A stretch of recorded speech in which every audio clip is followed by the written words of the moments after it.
It's January 2022, and SB9 is the law of the land in California. There's no bulldozers. Get that stuff out of here. Even though the state law affects every jurisdiction in California, it's up to each of those cities and counties to implement and enforce the law. What we are seeing is a whole hodgepodge of different ways that cities are deciding to implement and enforce and restrict SB9. The staff was asked to put together an interim urgency ordinance and have it in place by January 1st in order to try and mitigate some of the impacts of the state-imposed legislation. The official update is people are using it, and cities are all over the place on how they're implementing it. Let's bust down into some of the detail of the ways cities are allowing it or obstructing it, and then I'll talk a bit about how you should think about your project and what you want to think about when you're moving forward with your SB9 versus ADU research. Let's talk about some of the things that cities are doing, the best cases and some of the worst offenders. If you want to see a really good ordinance, check out like Sunnyvale has a very pro SB9, pro housing ordinance. Some jurisdictions are rumored to be accepting and combining ADUs with SB9s to exceed the limit of 4 per lot. A small developer has reached out to me and said, I am working with a jurisdiction where they are combining ADUs and SB9s to let me exceed the 4 per lot limit. I can't explain what jurisdiction it is because the developer is obviously prizing that information. They want to be able to buy a few lots without that information being public, because once that information is public, it will get priced into the value of lots, and it'll be harder, and there'll be more competition for lots in that jurisdiction. So I can't tell you where it is, but I have a contact who has said, yes, I am working with a jurisdiction that is allowing me to exceed the limit of 4 per lot, 4 units per lot. If you want to check out some of the most obstructive, most restrictive, I think, this is a hard one because people are doing all kinds of different things. They're kind of throwing a lot of spaghetti at the wall and seeing what sticks, making the entire city a historic landmark, or requiring people to build like 400 square foot gardens outside their second units. One jurisdiction near here, another special place in my heart, is trying to simultaneously do inclusionary zoning requirements so that all the units have to be affordable. They get built with SB9. They have to be deed restricted to be rented out for a certain percentage below the area median income. And you have to plant a giant hedge along the property line when you do a lot split. So it's kind of like, we're calling it the Affordability Hedge. I don't understand, but that's what they're doing. They're requiring 15-gallon hedges across property lines.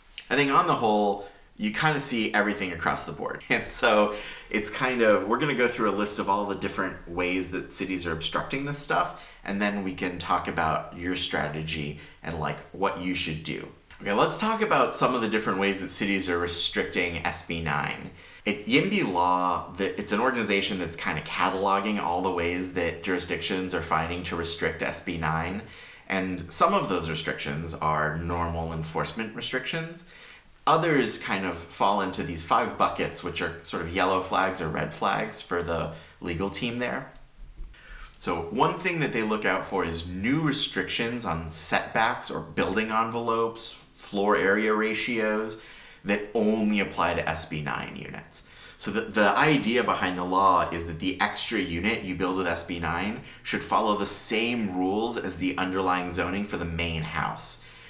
If the main house is allowed to be up to 2 stories and 3,000 square feet with a 50% floor area ratio, then the second unit should follow the same rules. If there are ordinances being proposed where the SB9 second unit has to be 800 square feet or less, but the primary house is allowed to be much bigger, that's a yellow flag, and that's not how we think the law is supposed to be implemented, and so we're cataloging those cities. Similarly, if the city comes up with overly burdensome affordability requirements that are only enforced on SB9 units or second units, that's a yellow flag. So if a city wants to say that every single house in that city has to be affordable, That's one thing, that's inclusionary zoning, and inclusionary ordinances are allowed to be enforced. But if you have a different rule for the extra unit from SB9 and the primary house, that's a yellow flag. So burdensome objective requirements are another example. So what the law allows is for objective zoning standards. What cities do is they find clever ways to make objective standards that are very burdensome. For example, they might make you observe design matching requirements for the neighbors' houses. If you have a lot and two neighbors, and each of your neighbors has a different type of roof and a different height building, and you have to match both the neighbors, how do you even do that? It's not objective enough, right? Or it's overly burdensome.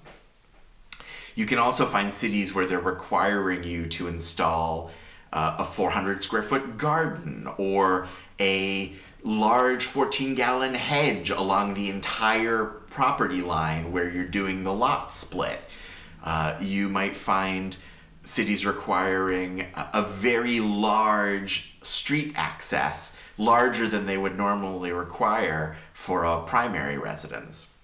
Some examples are extra second floor setbacks in cities like Palo Alto, tree preservation or extra planting in cities like Los Altos Hills. Some places are requiring a development application to be submitted concurrently with a lot split application, which again isn't the point of SB9. You're supposed to be allowed to use the part for lot splits separately from the part for building a second unit.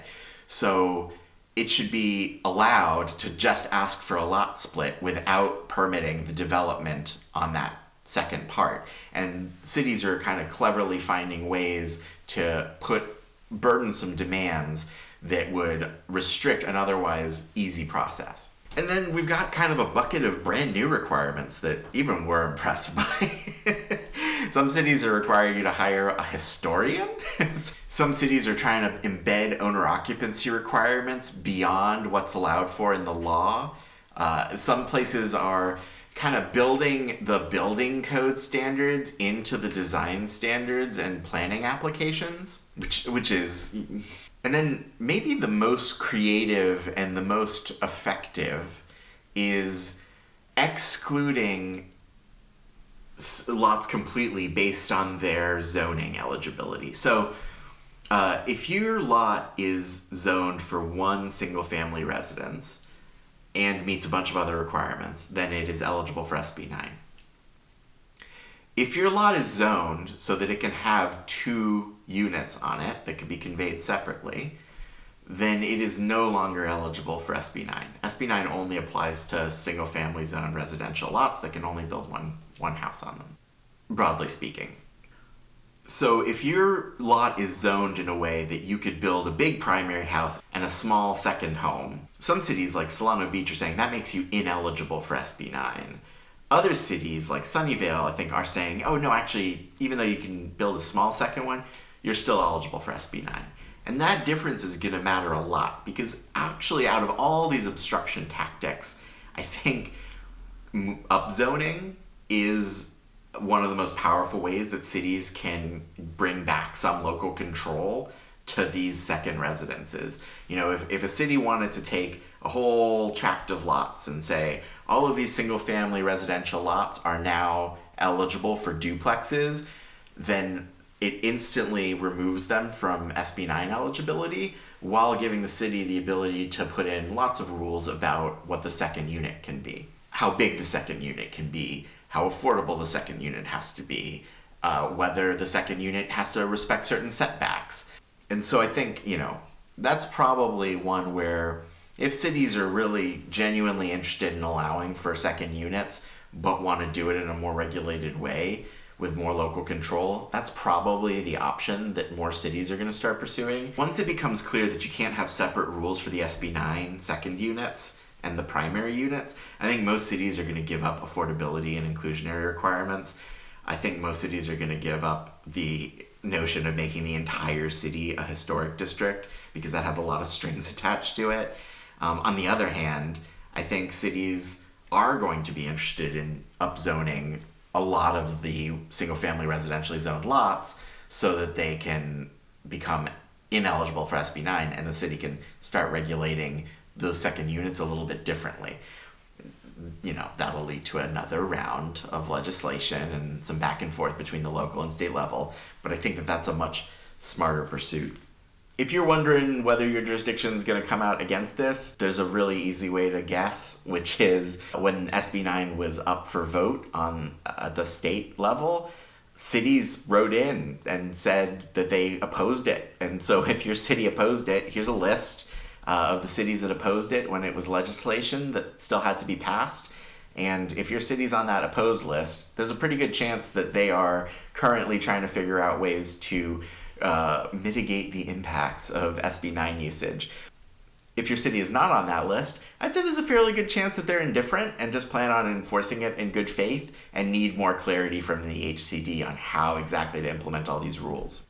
This brings us to the important part of how do you actually proceed with your project research?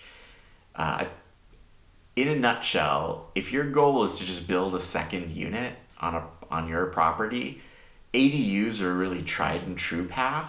SB9 still has a lot to prove. So broadly speaking, I would always check what's my city's stance toward SB9. Because if my city is straight up against it, it's going to be a hard path for me to take. Cities will find lots of ways to obstruct SB9 use, and it'll be a while before the HCD really makes it clear what people have to do. ADUs, we went through this a couple years ago, 2 rounds of legislation, and now it is a much more tried and true path. So accessory dwelling units are a more spelled out legislative way to get to your second unit. You won't be able to sell it separately, and there are size restrictions, and there are other kinds of restrictions, but we know what the rules are. SB9, we're still hashing out the rules. On the other hand, if you're in a jurisdiction that's very friendly toward SB9, then you might get to benefit from it in the early days. That could mean building a larger unit than an ADU. It could be building an extra unit incremental to an ADU. It could be taking advantage of a lot split and selling your backyard to a developer. It could be a lot split and you developing your own backyard. It could take a lot of forms.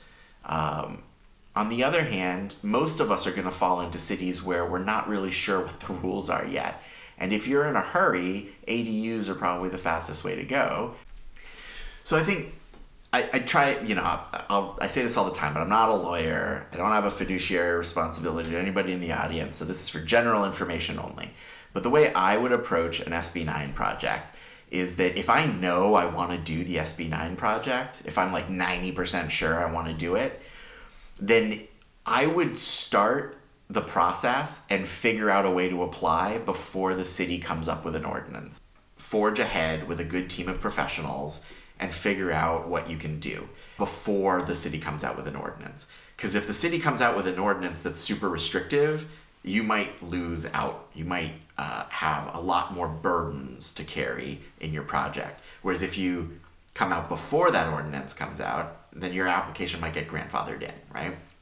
Whereas if you have a supportive city, then whether you wait or go plow ahead, there's not much to gain from waiting. So there's a lot to lose and very little to gain, in my opinion, if I know I want to do an SB9 project.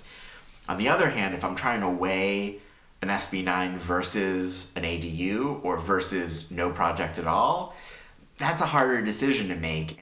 And so to think about whether you should do an ADU or an SB9, you want to watch this video next. And if you want to just binge watch some short, frequently asked questions, this is the playlist for you. Building housing and communities at the same time. Thank you for watching, and subscribe if you want to keep getting updates about SB9 and ADU rules.